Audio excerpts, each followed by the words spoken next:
महान बनने के लिए हिम्मत चाहिए, मिसाल कायम करने के लिए हिम्मत चाहिए और इनमें तो इतनी ज़्यादा हिम्मत थी कि इन्होंने तो देश को आज़ाद करा दिया। यह एक ऐसी इंसान थी जिनका बहुत ज़्यादा ही आलोचना हुआ था, जिनको चुड़ैल तक बोला गया।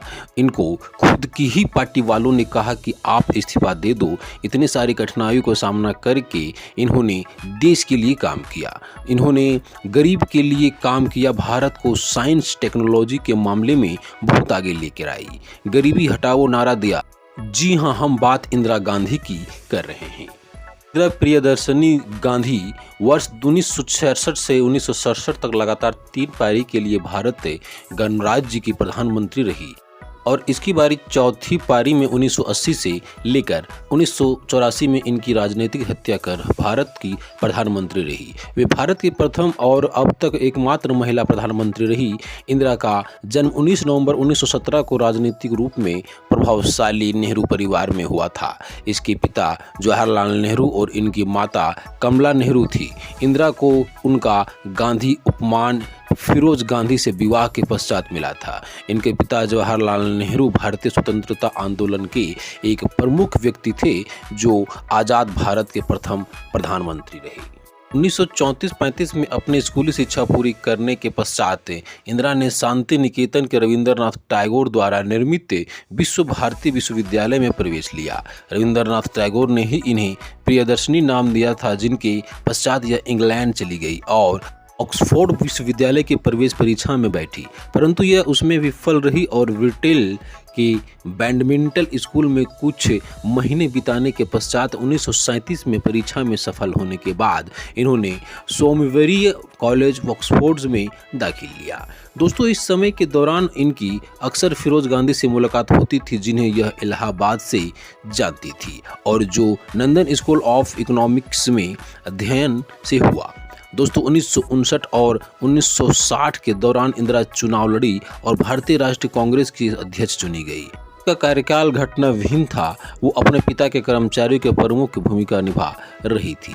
दोस्तों, नेहरू का देहांत 27 मई 1964 को हुआ और इंदिरा एक प्रधानमंत्री लाल बहादुर शास्त्री की प्रेरणा पर चुनाव लड़ी और तत्काल सूचना और प्रसारण मंत्री के लिए नियुक्त हो सरकार में शामिल हुई। सन 1966 में जब श्रीमती गांधी प्रधानमंत्री बनी, कांग्रेस को गुटों में विभाजित हो चुकी थी। तो श्रीमती गांधी के नेतृत्व में समाजवादी और मोरारजी देसाई के नेतृत्व में रूढ़िवादी मोरारजी देसाई उन्हें गूंगी गुड़िया कहा करते थे। दोस्तों, 1967 के चुनाव में आंतरिक की समस्याएं उभरी, जहां कांग्रेस लगभग 60 सीटें खोकर 545 सीटों वाली लोकसभा में 297 आसन प्राप्त किए। उन्हें देसाई को भारत के उप प्रधानमंत्री और वित्त मंत्री के रूप में लेना पड़ा। दोस्तों, इंदिरा गांधी ने पुणे विश्वविद्यालय में मैट्रिक पास किया और पश्चिम बंगाल में शांति निकेतन से भी थोड़ी सी शिक्षा हासिल की थी।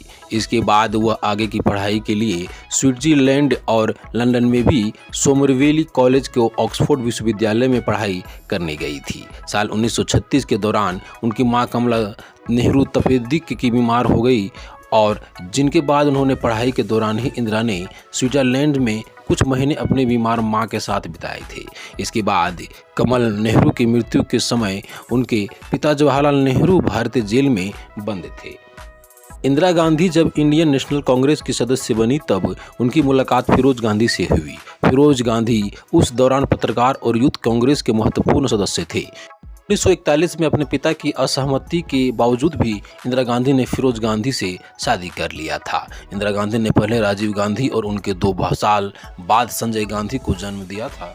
इंदिरा गांधी का विवाह फिरोज गांधी से हुआ था और महात्मा गांधी से कोई रिश्ता नहीं था। फिरोज उनके साथ स्वतंत्रता के संघर्ष में आए थे, लेकिन फिरोज पारसी थे, जबकि इंदिरा गांधी हिंदू परिवार के ताल्लुक रखती थी और उस समय अंतर्जातीय विवाह इतना चलना नहीं था। दरअसल उस समय इंदिरा गांधी और फिरोज गांधी की जोड़ी को सार्वजनिक रूप से स्वीकार नहीं किया जा रहा था। ऐसे में महात्मा गांधी ने उनके विवाह को समर्थन दिया। महात्मा गांधी ने ही राजनीतिक छवि बनाए रखने के लिए महात्मा गांधी ने फिरोज और इंदिरा को गांधी सरनेम लगाने का सुझाव दिया था।